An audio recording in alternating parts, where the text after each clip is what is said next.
महाअवतार नृसिंह.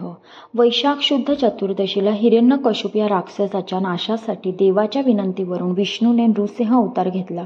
आज श्री नृसिंह जयंती असून जाणून घेऊया विष्णूच्या या अवताराची कथा. नृसिंह अवतार हा विष्णूच्या 10 अवतारापैकी 4था अवतार असून वैशाख शुद्ध चतुर्दशीला हिरण्यकश्यप या राक्षसाच्या नाशासाठी देवाच्या विनंतीवरून विष्णूने हा अवतार घेतला अशी मान्यता आहे.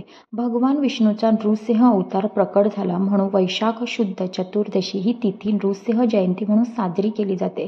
भक्त प्रल्हादाची निस्सीम विष्णू भक्ती आणि हिरण्यकश्यपचा वध याची कथा सर्वश्रुतच आहे. नृसिंह अवतार हा विष्णूचा 10 अवतारापैकी 4था अवतार असून वैशाख शुद्ध चतुर्दशीला हिरण्यकश्यप या राक्षसाच्या नाशासाठी देवाच्या विनंतीवरून विष्णूने हा अवतार घेतला अशी मान्यता आहे.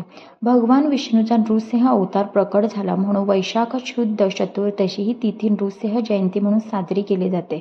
भक्त प्रल्हादाची निस्सीम विष्णू भक्ती आणि हिरण्यकश्यपचा वध याची कथा सर्वश्रुतच आहे.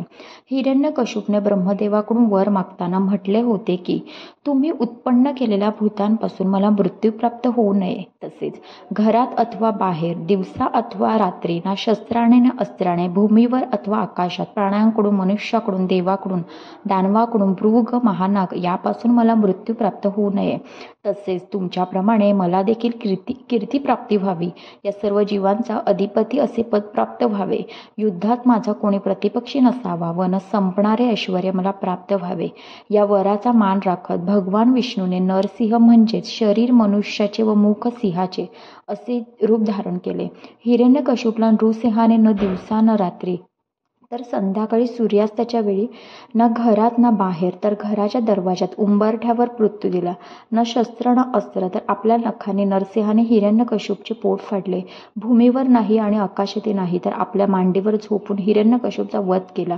असेही नरसिंहाने ब्रह्मदेवाचे वचन सत्य केले आणि जनकल्याणासाठी एका क्रूर दैत्याचे अंतही केला.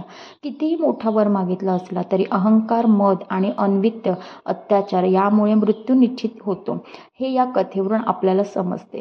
प्रामाणिकपणा, सच्चेपणा, निस्सीम भक्ती, उपासना याचे महत्त्वही या कथेवरून आपणास मिळते.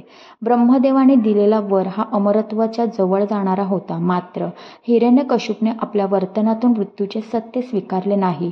माणसाने जन्म घेतला म्हणजे त्यांचा मृत्यू अटळच असतोच.